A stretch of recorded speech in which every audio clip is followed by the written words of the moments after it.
Alright. Alrighty, how's it going, guys? Hold up a minute. It is way too bright in here. There we go. Much better. Alright.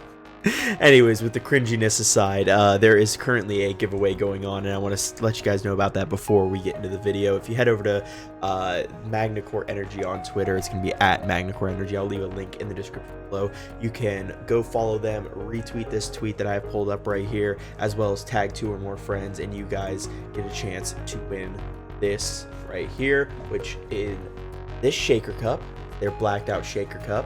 I think it's pretty cool. I like the color scheme. I like the black on white text. You also get 1 pack of the green apple, 1 pack of the peach mango, and 1 pack of the raspberry tea, which is all 3 flavors that they currently offer. Giveaway ends, as you can see, October 5th, and the winner will be announced October 6th. So head over there, do all those things, and if you guys come from my channel and win, please let me know, because I think that would be awesome. Alright, how's it going, guys? BusterBrew99 here, and welcome to September 28th vlog. Today, what we are going to be doing is something a little bit different, and I think it's going to be pretty fun, and I'm going to show you guys basically what I have learned so far in my intro to logic and programming class. Now, I know you guys are probably all better at Python than I am, and there's probably a million other videos out there that will show you how to do something way cooler in less time, but the key is learning the basics and then building upon those things. So I'm going to show you guys some very basic things, but some really cool things that I've done with it. So the first thing I'm going to show you guys was the thing that we learned the very first day, which was our very first Python program, which was how to print something. So we have 2 different things over here, and what we're going to be writing in is on the right side of the screen, and then what we're going to actually be executing the file in is going to be over here on the left hand screen. You don't need to worry about what's on the left hand of the screen right now until we actually write the program. So first thing we learned was the print command, which literally does exactly as you would think. It prints whatever you type in. So if you type in print, and then you have to then obviously put in what you want to print, which, what are we going to put here? That's weird. Almost like it's telling you guys to do something weird. And then you can also do something like this, which is the same print command, but then just opening and closing the brackets or parentheses will add a space. And the key is to keep it, you have to keep the beginning P not capitalized in order for the command to execute properly. Yeah, I mean, let's just, and then we can do this. And again, like I said, there's probably a million other ways to do this better, but I'm doing it the way I learned it, and if you guys don't like that, you can fight it with my professor. So, and let me know in the comments what you guys think. Alright, so there we go. Then we're going to have to run the program, and in order to run it, you must save it first. So we will go into my amazing little file here, and just do sub to E. Now this is obviously a pretty simple command here. As you can see, subscribe to BusterBrew99 on YouTube, like the video, and leave a comment. All came up over here, which it's pretty cool, pretty simple at the same time, but overall it is, I'm learning how to do something for the first time, so you got to take baby steps here, so let's move on to the next thing that I learned. Alright, so here's the next program that we actually ended up writing, which was beginning to deal with variables and understanding how the variables all work, as well as learning how the computer takes the process of a input and then takes the variable and how it all reads everything. And in this case, it was dealing with math and how the computer actually reads the mathematical equation and getting it to the right way. So in this case, we have set our variable as Fahrenheit to equal an integer input, which then we will be given when the person types in the temperature in Fahrenheit. By putting the input, we now have left an open area for the user to type in something, and by putting integer, it will then read it as a number, and it will only accept a number.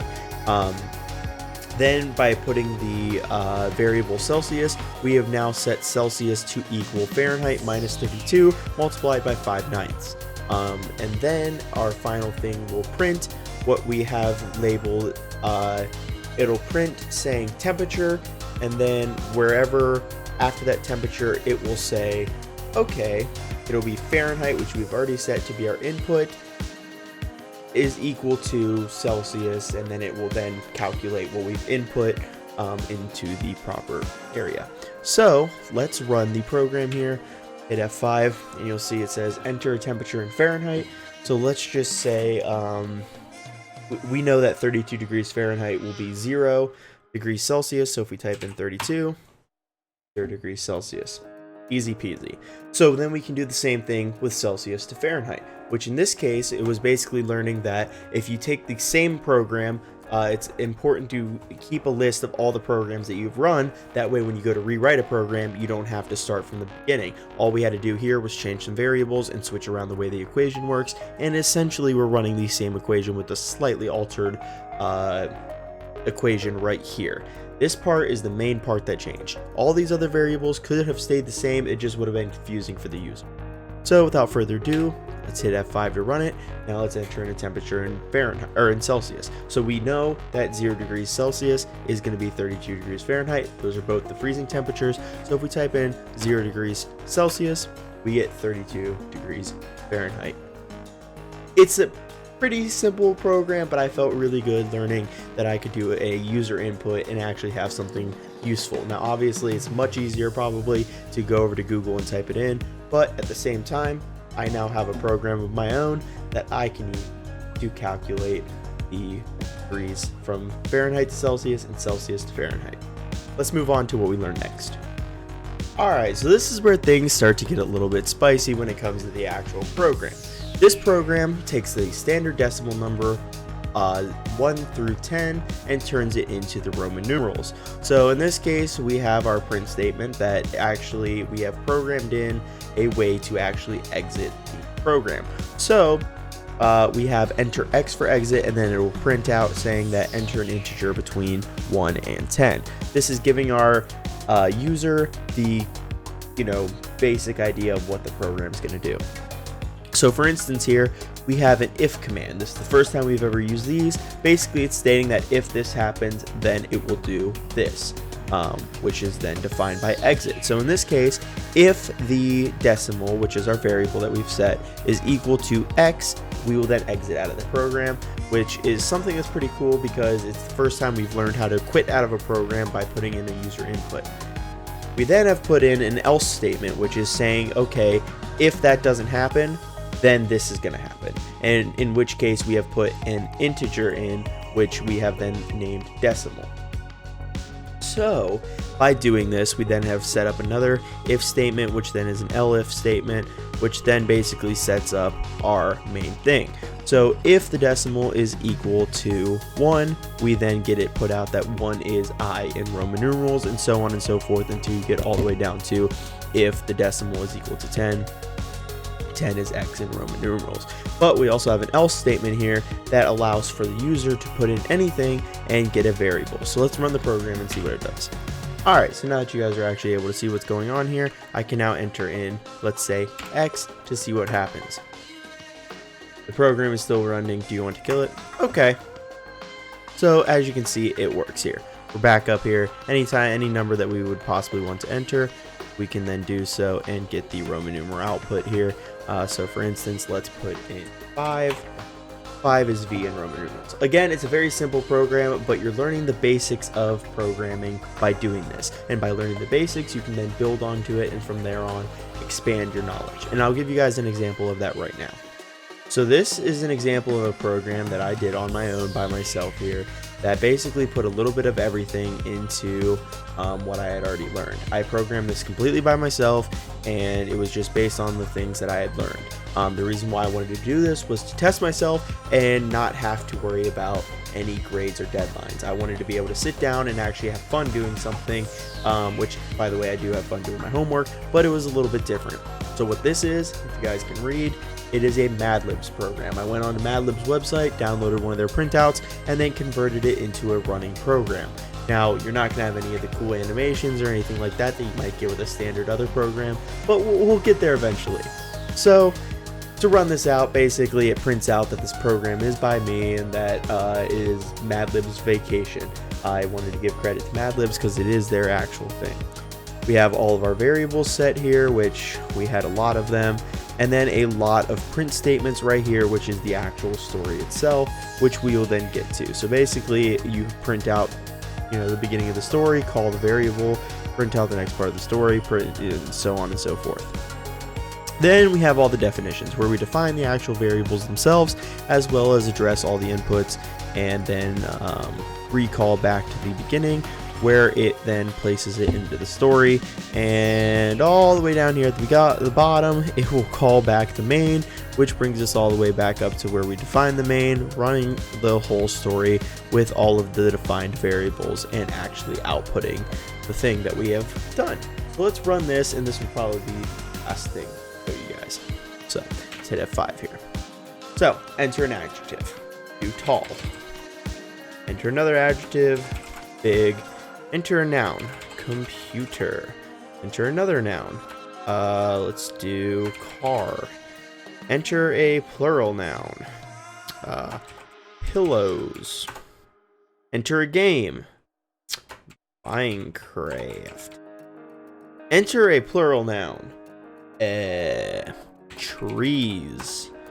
Enter a verb ending in ing. Running.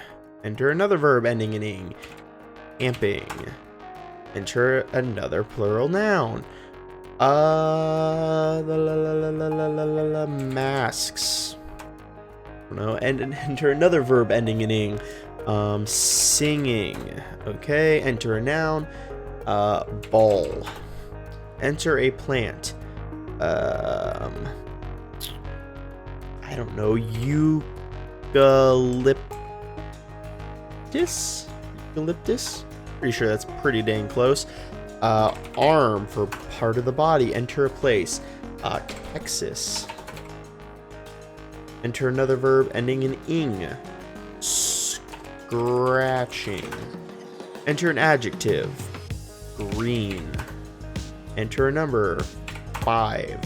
And the key there is that it will only accept an integer because we have put it as an integer input. So that was, again, something that I showed you guys from the very beginning, building it up into something like this. Enter another plural noun.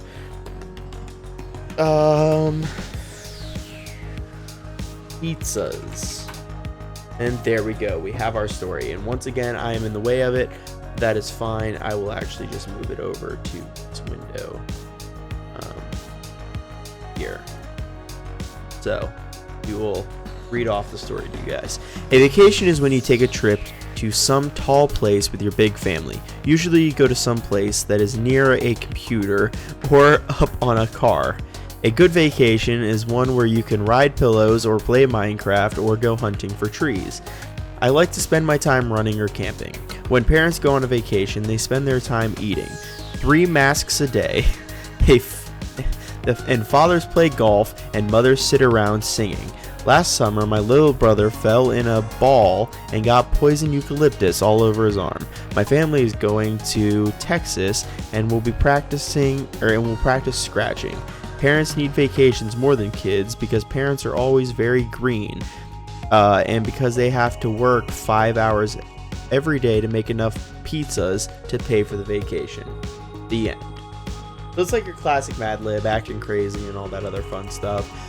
But yeah, I just wanted to show you guys a little bit of what I do in some of my classes. If you guys want to see what I do in some of my other classes, I'd be more than glad to show you, because I think it helps me learn it better, because I get to try to explain it to the best of my ability, but also I think it's cool sharing what I'm learning in my classes. So hopefully you guys enjoyed today's vlog. I know it was completely different, but fortunately I've been really busy I was visiting family and all that other stuff, so I didn't really vlog them because they're not, they didn't really want to be on camera. But vlogs will be continuing to come out, and hopefully you guys will enjoy them. Again, this is my average life, so you guys are going to deal with whatever I deal with that day. So hopefully you guys enjoyed today's video. If you did, make sure you like the video, comment on the video, and subscribe if you guys are new, as well as if you guys want to continue to see content. But yeah, like I said, check the link in the description below to to find the link to the tweet in order to enter for the Magna Core giveaway. And I will see all of you guys in tomorrow's video. Keep it nerdy and peace out.